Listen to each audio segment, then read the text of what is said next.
All right, folks, and welcome to Procreate. Now, one of the coolest things in 4.3 was the ability to export as an animated GIF.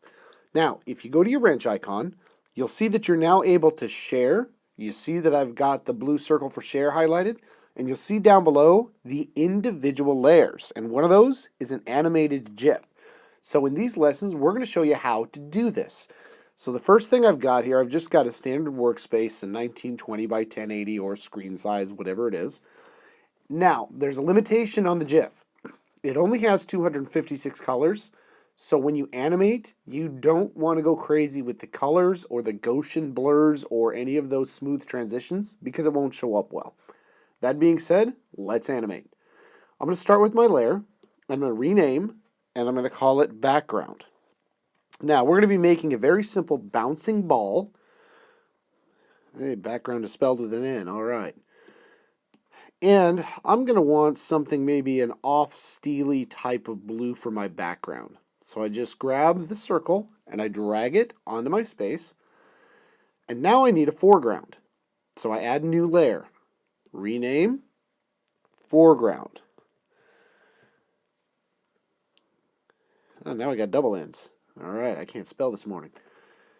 So now I come up with my selection tool. I'm on my foreground layer, and I grab my rectangle. Now I create my layer here. And now I'm going to want to make this somewhat gray. So I'm going to grab a mid-tone gray. I'm going to put this in there. All right, now you see that we've got this in the wrong spot. That's okay. We'll just move it down. Okay, and that looks pretty good. Now you see how I use selection and transformation?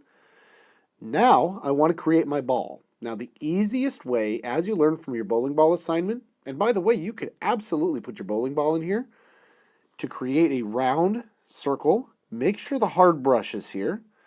Let's grab the hard brush, and I want to make this red. I want a red ball. Now you can adjust the size over here, and you just tap it once with the hard brush. That's a nice size ball. It's big enough so that we can bounce it, but it's not so large that we don't have a lot of good animation around it. So something around there in the upper left-hand corner. Oh, wait a minute. Got to add a new layer. This is crucial. Sorry, folks. Rename ball. Make certain that ball is on its own layer, and then tap it into existence. All right. Now let's make a shadow. Add a new layer, rename, call it shadow. All right. Now remember the GIF only has so many colors, so we can't really get crazy with the blacks. All right. That's good, but now that looks like garbage, right? Let's use transform and squash it down and make it a little larger. And now make sure you position this directly under the ball. All right, now that ball looks pretty flat. Before we wrap this lesson up, let's add a little bit of highlight. Now you can't go crazy with it, but what you can do, we can grab a tool like our, well, let's go ahead and use the hard brush actually, but we'll go ahead and turn this down quite a bit. And I'm going to choose a red, and I'm going to choose something a little bit grayer. And we're going to do some simple cell shading.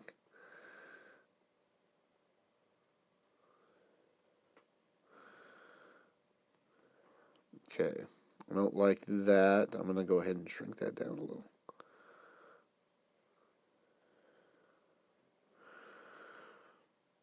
Okay, and then we drag that inside of there. Oops. Now we'll just color it in by hand if that's what we're going to do.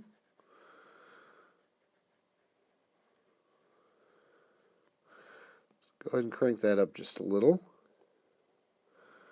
And you see I'm just drawing this on.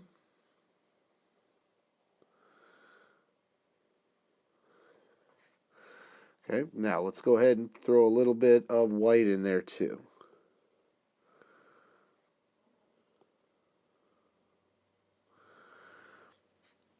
Okay, close enough for horseshoes and hand grenades, folks.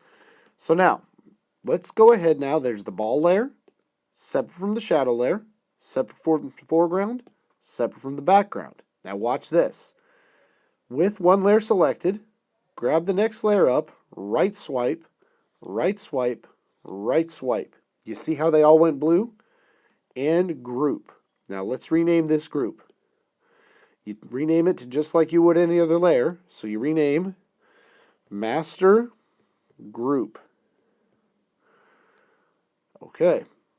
So that's going to be the file. Now, I'm going to go ahead and I'm going to save this file in your downloads so that you can follow along step by step. So if you're totally lost, that's okay. Download this file, bring it to Procreate, and then we'll see you in the next lesson when I show you how to set up your animation.